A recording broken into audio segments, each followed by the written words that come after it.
All right. A little bit of introduction for realtors. We are realtors. For our leaders up here, who are we? Why do we run this group? And how can you connect with us? Connect with us by talking to us before you leave tonight. I'm Daniel. A little bit about me I already said, so I think I should hand this over to Matt. Let him talk a little bit about himself this time. Hopefully this will work. Audio doing okay? Good. So yeah, my name is Matt Megel. I'm a DC native, one of the few non-transient folks, in the area. Born and raised in DC, grew up in Burke, live in Gainesville, Virginia now. Love Gainesville, Virginia. It's kind of where my business is based out of. I run this group because I really believe in the power of real estate investing to help people determine their own future. I was having a great conversation with my buddy Greg here in the front, and he's getting into the real estate investing space, and he's like, I'm just looking for more freedom, right? I think everyone's kind of looking for more freedom, more choices, more options, less have to do and more get to do. And so that's why I run this group. I believe in it. What I personally want out of this group is I'm looking to grow my real estate team. So this URL down here, joincaza.com, if you happen to be a real estate agent looking for an environment where you can accomplish whatever your wildest dreams are. If you know somebody who's a real estate agent that's really talented, but maybe they haven't found the right opportunity, please let them know about us. We're looking to grow. And then the other thing I'm looking for is I'm really looking to network with business owners, ideally small business owners, in the western Prince William County area. Manassas, Gainesville, Bristow, Haymarket. I really love connecting with those people, helping add value to their business. They tend to be a great source for me, both from an investment standpoint and as an agent standpoint. So if you happen to be a business owner in this area, I'd love to meet with you afterwards and exchange information and stay connected. So that's who I am and what I'm about. Awesome. All righty. I want to take a second to thank some of our sponsors. We've got Kaza Construction, Home Pro Property Management, Kaza, the brokerage, right, the real estate services, Sell Simply, which is a wholesaling company, more or less, and Simply Funded, which is hard money. So if anyone's looking for any of those services, reach out. I can put you in contact. And if I can just double click on this is, and I'm gonna, if y'all hear me okay if I just project? Cool, yeah. Thanks. We're looking for additional sponsors, right? We're looking to grow this community. You guys are gonna hopefully play a part in that, and we'll talk about the benefit, how everybody wins as these communities continue to grow and expand. But if you are somebody who wants to, at some point, partner with us, let's chat about that as well in terms of like having a space to talk, at every meeting about what you bring to the table, or have us kind of share a little bit about you and your business. It's something we'll be doing as time goes on. Yeah, absolutely. And I think one of the things we'd like to do is anytime we have a representative from these attend, they get their 15 seconds up here to kind of talk about how they can help. Yeah. All right. So what is GRID? GRID is a global real estate community built for investors, by investors. As I mentioned, we are not gurus. We're a group of real people doing real deals. Our mission is to connect, learn from, and collaborate with like-minded people interested in building wealth and creating impact through real estate. We welcome investors of all experience levels, and we are lifelong learners and believe that everyone has value to share. So let's get started. Why invest in real estate? Why not stocks? Why not bonds? Why this? Well, we like to say that real estate is an ideal investment, which is an acronym. Stands for income, right? Everyone loves cash flow. Depreciation. As you start building that portfolio, you're going to want to have a way to offset your tax burden. Equity, by paying down the loan.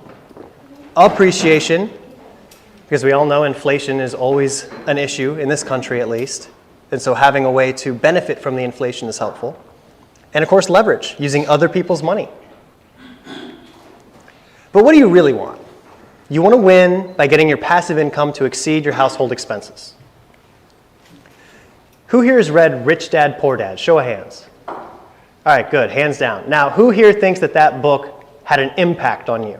Show of hands. Yeah, common, right? If you've ever listened to the Bigger Pockets podcast and they ask the question about what book would you recommend, what is a consistent name that gets put out there? Robert Kiyosaki, every time. So let's talk about this for a second. Your goal is to go from employee to a business owner and to go from self-employed to an investor, right? Employees have the game stacked against them. It's just true. There's a lot of things that are not in their favor in our tax code. And this is where most people spend their lives. They trade their time and skills for money, and they may have a bit more security, by letting someone else run the business, but if you don't work, you don't get paid. And when you don't get paid, you pay the most in taxes. Self-employed is a little better. You can be the boss and you can make more money, but you're definitely working. I was listening to Pace Morby. Raise your hand. Anyone here heard of Pace Morby? Yeah, I was listening to him on the drive over here today, and he said, if you work a 40-hour week, you're lazy. Because you try to be a business owner, 40 hours is not a hard week, right? You end up working 24/7. And I'm sure some of you here have experienced that. And so the tax benefits are marginally better than the employee status, and it is a bit more scalable, but there's only so much you can do on your own. Eventually you want to get to being a business owner, right? To own a business, you must be delegating the tasks and responsibilities to others and have systems in place that allow the business to run without you. You know, I mentioned a little bit about my past, how I was in a different industry entirely. I ran my own business. I've actually never worked as an employee, unless you count working for my dad for a few years when I was a teenager. And I've never really understood that mindset, but what I will tell you is that I was wearing a lot of hats. It was really hard running that first business. And so when I made the jump from one industry to the other, I looked for a team. I looked for someone who had a model that was big enough that I could fit my world inside it. And so similarly, if you're going to be building a business, I'd recommend that you build a model big enough to fit other people's dreams inside of it, right? Something where everyone can benefit and grow. And you'll know you'll own a business when you can leave it for a month and earn as much or more income while you were away. And finally, we have the investor category, which is why all of you are in this room, right? You're in here because the business owner owns a business and a system for making money, but the investor owns assets that make money for him or her, right? The game is to take the money you have earned from other work or businesses and then acquire assets that increase in value and create income by themselves. For anyone who is brand new to this and you don't even own where you live, maybe start there. It might be the low-hanging fruit. So that instead of sending all that money to make one of us rich in rent, you could at least pocket that in your own equity. Let me stay on this for just a second, if we will. This is familiar to a lot of us in the room that have read Rich Dad Poor Dad and understand all that. And Dan, you mentioned that we kind of went through it in a 1, 2, 3, 4 type of scenario, and there's lots of paths that people take. You, frankly, outside of it, you started here and are endeavoring both through your last business and in this your current business to be into this spot while simultaneously doing that, right? Like it's not just one path through this process. I'm just kind of curious because I think it's kind of fun to get to know the people that are in the room. Who's been in only one of these quadrants so far in their life? Raise your hand if it's just been any one, but it's just been one quadrant. Couple folks, all of my daughters, you need to raise your hand. You only one. Who have been in 2 of these quadrants in your life and your career? Raise your hands, if you will. Who have been in 3 of these quadrants in your life? Anybody in all 4 of these quadrants at some point in your life? If you count working for my dad. If you count working for your dad, right? So there's the big difference, and I think that this is something that's not particularly on the slide, but you guys remember from the book, is there's the active side and then there's kind of the passive side. I don't know that necessarily business ownership, though it did say to be in a business you can walk away for a month and make the same amount of money or better as a business owner, owning the business as opposed to purely working in the business.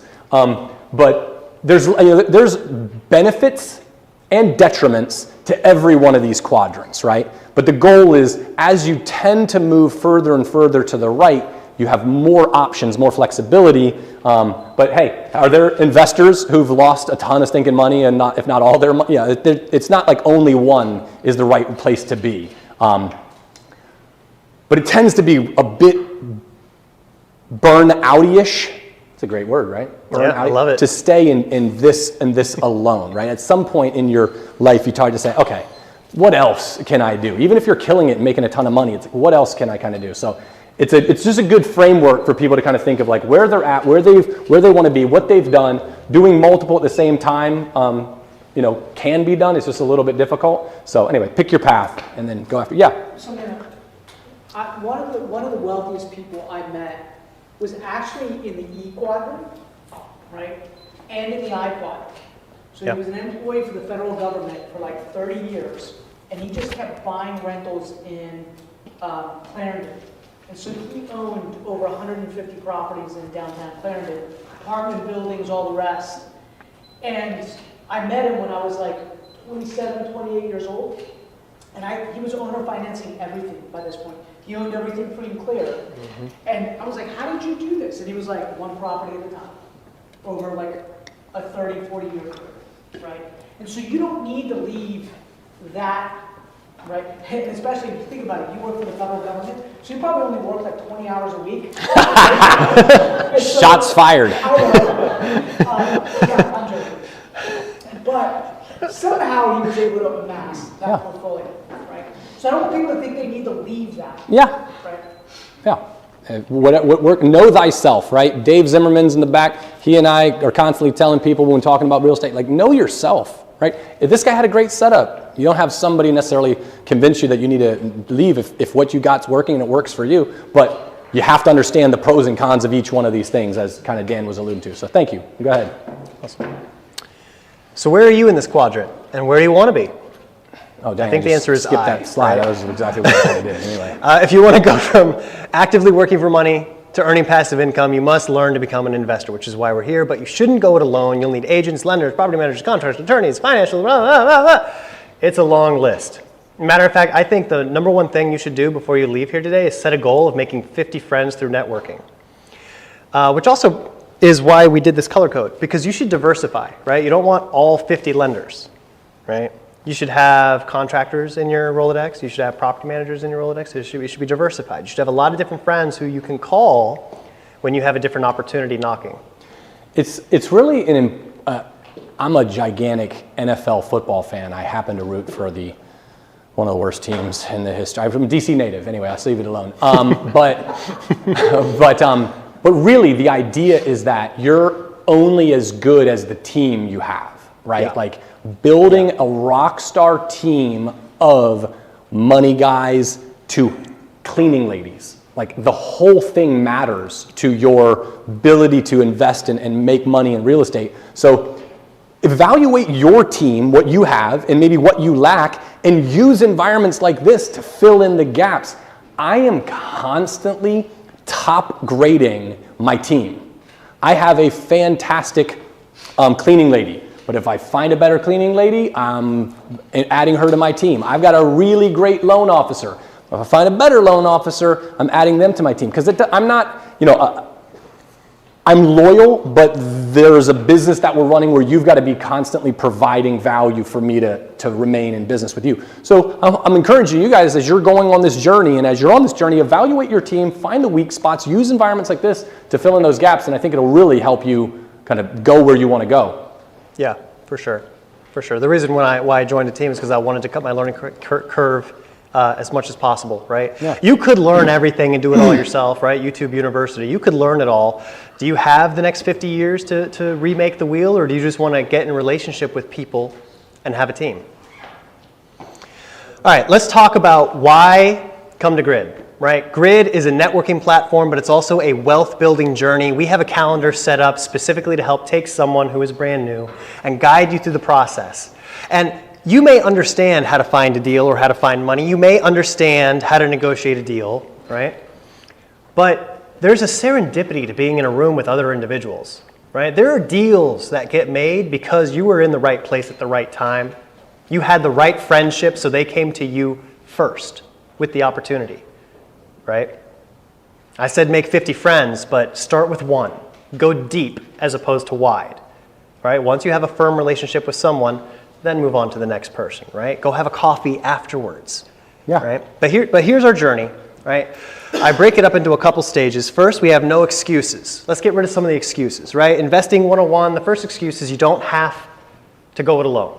You can build a team. Anything that you don't know, you can have a partner who knows it, right? Second step is finding deals. A lot of people say, well, I can't find a deal, I can't find a deal. Well, then explain everyone else's getting deals done, right? How is it everyone else is getting deals done? Do they just know something you don't know? Maybe.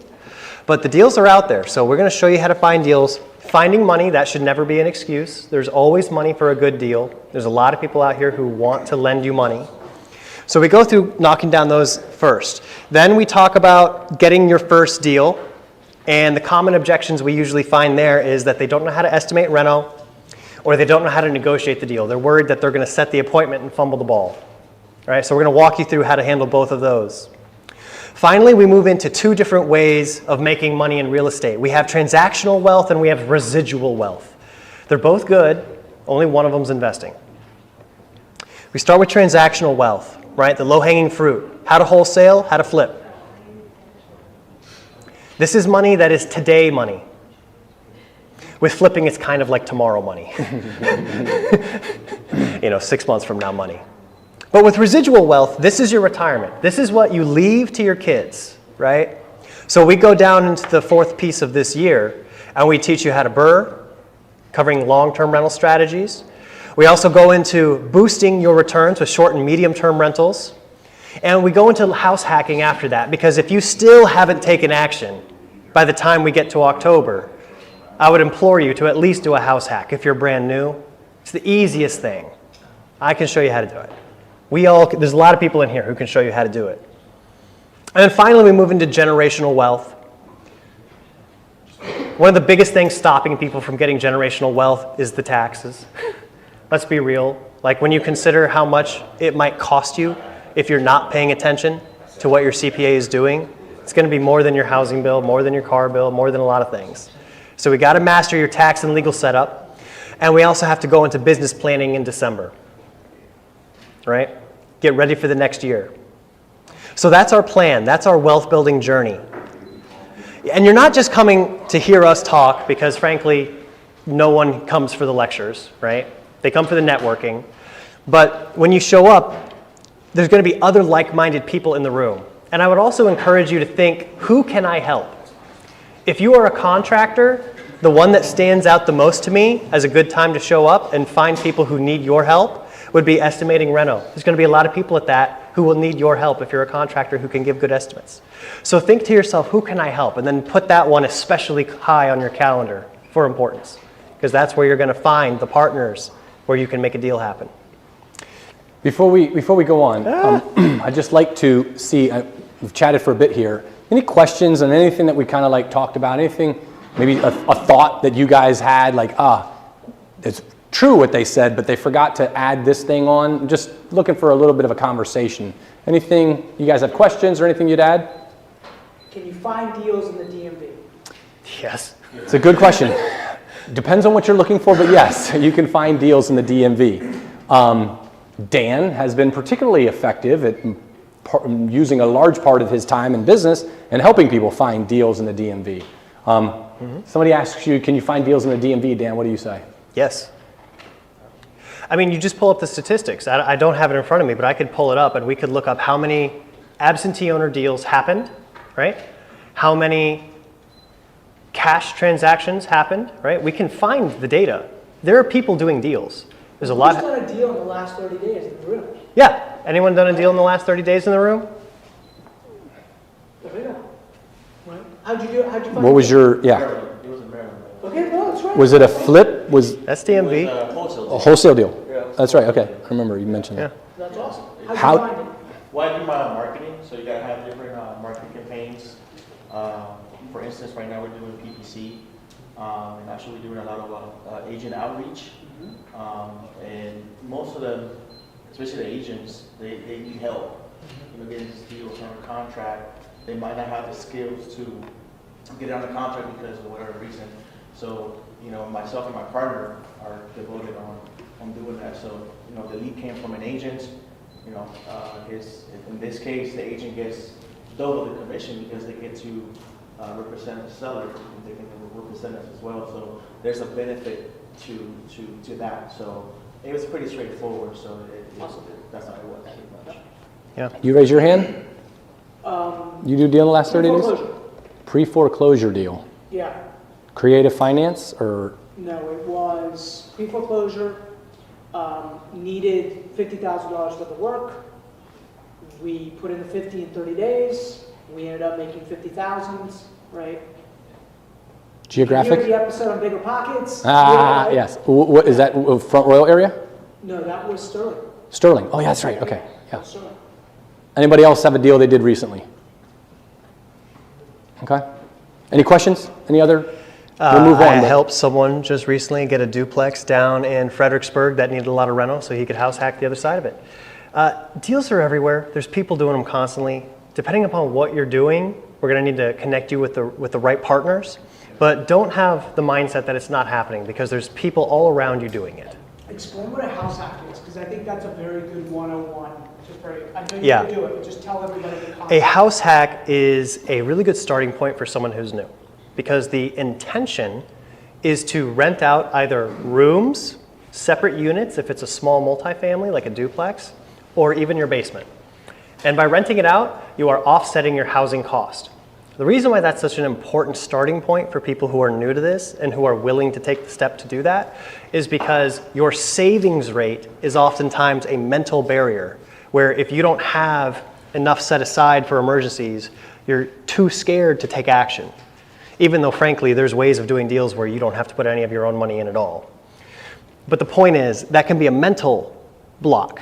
And so by changing your savings rate, where suddenly your housing bill is either severely reduced or gone, now you feel like there's liquidity there and you're more willing to take action.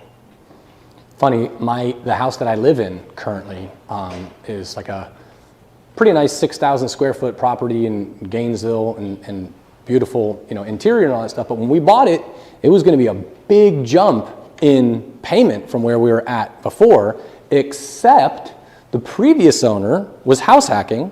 She had a tenant in the basement paying $1,300 or something like that a month. I'm like, oh, well, hold on a second. We're going to buy it. We're going to keep your renter. She's like, yeah, keep my renter. He's awesome. So we moved in, me and a family of 5. Well, me and a family of 4 or 5. Anyway, and we had a tenant in our basement that came with the house for like 14 months. And that's it. Goodbye. Crazy enough, I tried to increase the rent by $50, and he's like, I'm moving to California. I'm like, figure that out. Okay, gotcha. You moved to California for cheaper rent.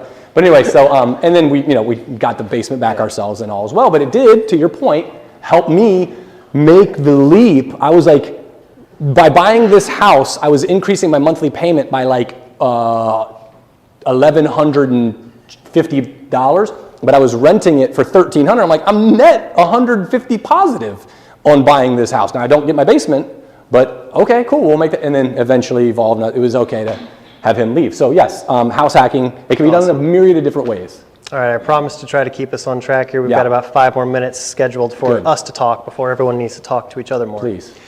All right, what are the next steps? You can connect with us all kinds of different ways. You'll get a bunch of emails from us that have those ways of reaching out to us. And of course, you can get our contact information before you leave.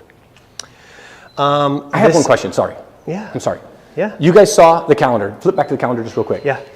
I'm just curious, is there any topic that you don't see on here that you would also like to have covered? Because one of the cool things that we're going to be doing, it is not going to be just Dan and I up here every month talking with you guys. We're planning on bringing in some really amazing local, outside the local area, investors who are doing dynamic things in like each one of these categories. So you don't necessarily hear from us, you hear from people who are doing way more from us in these different areas. So this calendar might be set for the year, and we can always maybe add something to it if there's something like, hey, Matt, I'm really here to learn about blank. Can you make sure you bring in an expert at, is there anything that you guys would say you'd also want to make sure we add it to? I know this is a little small if you guys can't read it, but yeah, anything hands you up or add? yell it out. Is there something in particular you'd like to learn? Managing short-term rentals? Short-term rentals we do have in September. Yep. You have to come back. Patience is a virtue. Creative financing. Creative finance, Do we that's have going to that be in somewhere? March. In Find the Money? Yep. Cool, so we'll hit that. Yep. Going to That's cover great. all the different ways to create your capital stack. The money does And not by the way, come from you. my wife and I, we do have a short-term rental that we manage. I'm happy to chat with you about it afterwards, of course. Yeah. And our hard money partner actually has a DSCR loan product that is really cool, Simply Funded, that I want to quickly highlight. Usually when you're using a DSCR loan, which if those of you who don't know, that is a debt service coverage ratio loan. Usually when you have a loan like that, they can only use long-term rent in order to qualify you. She has a product now where they can qualify you based on AirDNA's estimate. Really? So if you don't, so the people who know what I just said, that's a big deal, right? So let me know, I'll put you in contact. So any great short-term rentals, creative finance, yeah. How about advice vetting a tenant, finding a good tenant, and where to advertise? That's great. Yeah, Yep, that's going to be in Burr. I want to make sure that we might not remember to specifically talk about tenant issues, but if you just help, we got a lazy recording. Like, because let's make sure we hit that. I'm going to be getting some property managers to come join and speak on that topic, because that's the first time out of the year where we're covering tenant selection and the importance, because the investment is not the dirt, it's not the bricks and mortar. Bricks and mortar don't pay rent. Okay, it's the tenant. Yeah. Right? Every step of the decision on your buy and hold journey, for those of you who want to buy and hold, it's all about the avatar of your perfect tenant. The tenant pays the money. Again, you don't make money alone in a closet. You make money with people. And if you promise to come back in August, I'll tell you everything I know about it this afternoon, because my wife and I, we've done a ton of stinking, stuff like that from our long-term rentals. And there is definitely some secrets and some things to avoid. So happy to chat afterwards as well. Cool. Yeah. Yeah. Is bird dogging a thing, or is bird dogging just something you, A bird dog, mailman should deal with? it can be. Bird dogging is a strategy that is like low-hanging fruit for someone who wants to get into the business. You find a partner, someone wearing blue name tag, right? The blue name tag person is going to be one of the people who can probably help you with this. That's going to be your end buyer. You talk to your end buyer, right? Because anytime you open a business, you talk to the customer first, right? You make sure someone's going to buy your product, right? You talk to that person, ask them what kind of property do they want, what does it look like, and then once you have that information, the bird dog's job is just go set an appointment. They could drive for dollars to build the list, they could knock on the doors in order to get the appointment set, and then they bring the blue name tag in, the end buyer, to help close that deal. Then you get a finder's fee. That's a bird dog, right? A bird dog is something anyone here could do, right? But Adrian over there, who's 17 years old, I could teach him to bird dog, right? This is someone who's hungry and who wants the quickest, easiest first step into the world. Good. And then you get it there faster with a partner. Yeah, top it or No, actually. thought? No? Okay. Any other topics? Any other thoughts? All right. Thanks for letting me go back and do that. All right, I said all this. Yep. This is not working. But basically, we have a grid podcast. Rob Chavez is the one on the podcast, and he interviews all kinds of great people. By the way, who here listens to Bigger Pockets? Show of hands. Who here knows that Rob is on Bigger Pockets? He's got several episodes with them, right? Who remembers the Deal Deep Dive? It's a way of every time they bring a guest on to the Bigger Pockets podcast, they go through the deal in depth. That is something that I want to break down with our local investors here. So Matt mentioned that we're going to be bringing people in for each of these topics, sometimes more than one person for the topic, if it feels necessary, such as we have a midterm rental property manager and a short-term rental property manager, each to be able to kind of give their 2 cents. And we're going to have them actually dissect some of their deals so we can go deeper on what their topic is. Any other questions, ahas, or insights before we wrap up the portion where we're talking? I want to say something. Good. Yeah, Okay, because I have to talk. do it, Rob. What you guys need to understand is that this investment group is actually built for you guys. So this is your group. The bigger this group becomes, the more opportunity there is for everybody in this group. When a group is actually, think about it, 50, 100, 150 people in the room, what do you think happens? Deals happen, partnerships happen, marriages happen, right? So what I want to do is encourage you guys to bring an investor to the next one. Because what happens is, during the collective energy, you guys will actually start seeing like this room grow to 50 people, 75 people, 100 people. We run locations all over the country now. And I find like our Knoxville location absolutely kills it. There's 100 plus people every single meeting. And the reason is because they believe in what you're talking about, connecting. They connect lots of people. If you have a deal that you want to share, you share the deal in your like 30-second elevator pitch. Hey, I've got a deal, I want to share the deal, right? This is all about collaboration, not competition. You're going to learn from people in the room, but really it's the database and the relationships in the room that actually really matter. Like you said it really, really well, Dan. Right? Thanks, Rob. That is the key to all of it. Yep. But I want to encourage all of you to the next event, like bring a friend, just like you did, right? Bring a friend, invite a friend. Because what will happen is this will be your community here locally, And it'll be like 150 people. And then you guys are just, at that point, just doing deals with each other. Here's the thing I don't want you to do though. I don't want you to come here, learn something, and then just go back home and say, oh, that was cool. What you need to do is you need to put people that you meet into your database. Everybody have a database in here? Do you know what a database is? Okay? Everybody needs a CRM. Like your number one step as an investor is you need a CRM, which means you meet somebody in this room, and then you're going to put them into your CRM. Yep. That's how deals actually get done. People always ask me, how do you find a deal? It's about being consistent with your marketing message over and over and over and over again. So a lot of what they're going to show you over the course of this year is not only how to invest, but how to run a business. Because you guys, you have guys here that have run now, you know, Matt's been running with Beth this business for 15 years? With his partner? Nope, 2016, so we're at 8 as partner, but in the business for 15. 15 years, right? Running a business isn't easy. Like being completely 100% self-employed is not easy. And it is incredibly rewarding when you actually learn how to build a business that you can walk away from for 30, 60, 70 days. Now here's what I will end with this, right? One of the things that I love about real estate assets and investing in assets is that it does its job. You buy a property and it does its job every single day, 24/7, right? 365 days a year. When you run a business, one of the things that makes business so difficult is that the environment's always changing. You know what I'm saying? Like AI can come out and all of a sudden start replacing in your business or changing your business. If you buy a great rental property, like your first rental property in Gainesville, right? That cheese will never get moved, right? Rents aren't going to go down all of a sudden by like $300 or $400. Like you bought a stable asset in a great area that's appreciating in value, and it does its job. It provides shelter to that family every single day, and the exchanges, they pay you rent.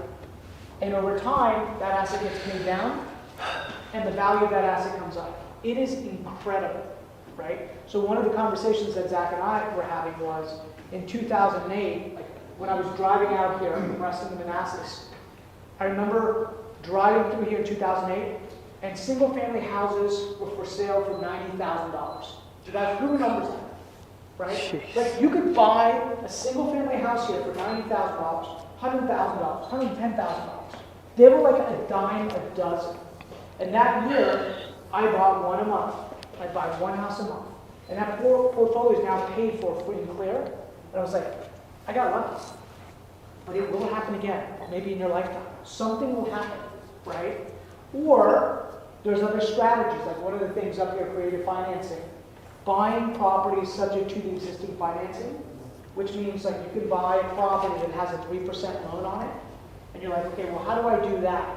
Well, you got to come back for creative finance class and learn. Like this past year, we bought 8 properties that all have a sub 4% mortgages on them, and they're 10, 15 years into the amortization schedule. So every time a payment gets made, more than 50% is going straight towards equity. It's like, you understand, like you're printing money at that point. And that's what's so cool about an environment like this. Like you can learn these things, and it unlocks how you think about building wealth, right? So this is your environment, right? This is your community. I would encourage you just to invite as many people as you possibly can, and make it so that this is standing room only. Like my hope is that, Daniel, you're gonna have to find a new location in like 3 months. Yeah. Right? And we can move the tables out and just do theater seating to get this even twice as large before we have to move. Yeah. But yeah. But that's the vision that I want to paint, because that's what it's like in other parts around the country. Right? So thanks, guys. Perfect. Thank you. Yeah. No doubt. Next month, we're doing how to find deals. We'd like to give a platform to local investors. So who do you know that would like to be our next speaker? Or who do you know that would benefit from attending? How to find deals is the topic. Is there anybody here that's like would be willing to just shout out somebody that you know it's not yourself, though if it's yourself, come and talk to us afterwards, but that you know, shouting somebody out that's like really great at finding deals. Anybody got somebody in mind? Whom? Oh, Daniel, nice, got it. Thank you. Cool. If you do, just in general, you can get in contact with us. I'd love to exchange information. We're just always trying to grow our own network, like Rob was just talking about. So if you got somebody who's really good at long-term rentals, or they're fantastic at short-term management, or whatever it might be, like, we want to meet those people too, because we might bring them in here and share with everybody. If you stumble across somebody who's really added value to you, let us know. We might want to have them come and talk, okay? Yeah, absolutely. And also don't forget the benefit of who do you know that would benefit from attending. I was working with someone last year who was a tenant client, and turns out they had millions of dollars in their bank account. I never would have expected that, and they ended up buying instead. You don't know what's going on in the secret lives of the people around you, right? So be loud, talk about what you're into, give voice to your goals, let the world and the universe know about it, and you'll be surprised who reaches out. All right, we're gonna do a giveaway. We've got a Bigger Pockets book that we wanna give out. So we are going to be doing this on a monthly basis while Dan's pulling up his. What's the link? Did you send I emailed it it to to me? you, yep. All right, you emailed it to me. We bought, I think it was I appear to 11 be or off 12 different Bigger Pockets books. For those of you who have listened to the podcast and are familiar with that brand. So every month we're going to be doing a drawing, a random drawing for one of the Bigger Pockets books. And I think we're going to be kind of giving them away in a sequence that somewhat matches up with our subjects that we're going to be talking about.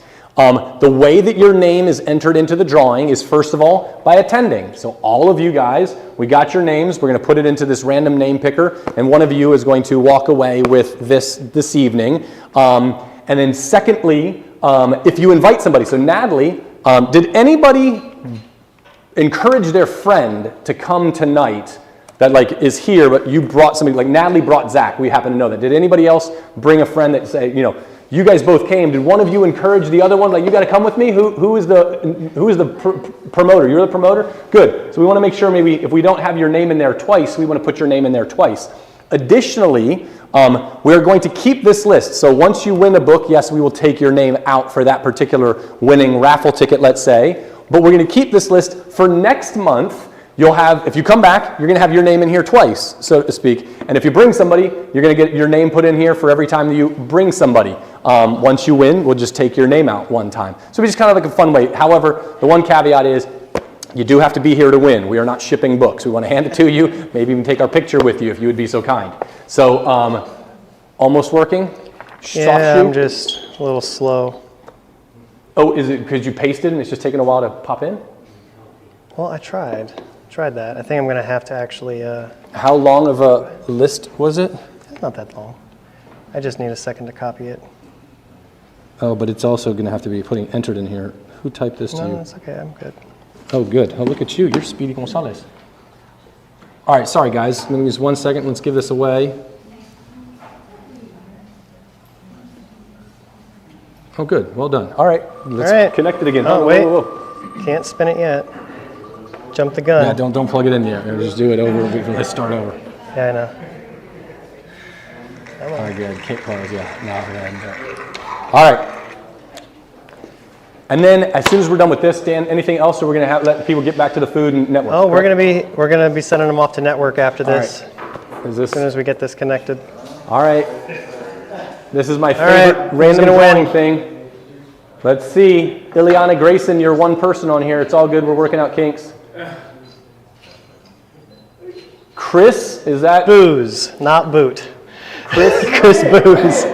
Yay, let's go. Chris a hand. Woo! Thank you for coming out. Appreciate it. Booze? All right. Oh, okay, got you. Well, you're the guy to go to for after party. I got it. All right, cool. All right. So thank you for winning our prize tonight. And remember, you get your name added every time you attend and anytime you refer someone. And then last thing I want to touch on before we let you go is the investor intros. We want to give you an opportunity to be spotlighted in our community and any of our social medias. So if you have an elevator pitch that you would like to go out and you're trying to meet a particular person, right? If you have a need that you would like our community to come help solve, we'd be happy to take a video of you talking about that, and then we will post your pitch. It'll be out here, correct? Yeah, my wife, wherever she is, if she would raise her hand, she will take the video. Elise will take the video. Be bold, 30 seconds. Who are you? Who can you help? What are you looking for? Elevator pitch like you got practice at your table today. And then we will be like syndicating that amongst the community so people can like, oh, who is the guy that did the thing? And help you guys get connected. Rob? I think you might want to highlight deals, people that do deals in the room. Okay. Oh, for sure. One of the things that we do, right, is like you might want to talk about like the Deal of the Year award that we give out. Yeah, we do yeah. a deal of the year every year. But on top of that, I'm actually going to be, the reason why I mentioned at the head of this, that what I'm looking for is more wholesalers. I'm trying to highlight a deal not just the investor who comes in to speak on the topic, but if there are any wholesalers or deal providers of any stripe that have something that they want to shop, they have opportunities, I would like to give them the floor every meeting. That way, every time you come to one of these meetings, there's going to be deals available that you could possibly strike and get done in the room.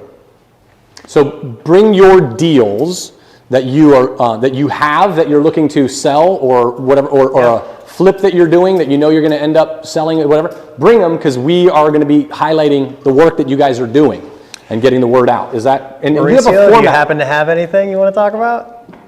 May have one coming up in Sterling. You may have one. All right, so if you guys need something in Sterling, let's talk to Mauricio. Yeah, really nice to do. So. All right. So yeah, quick networking tips. Make a bunch of friends. Find partners who complement your skills. Use the name tags to help diversify your network.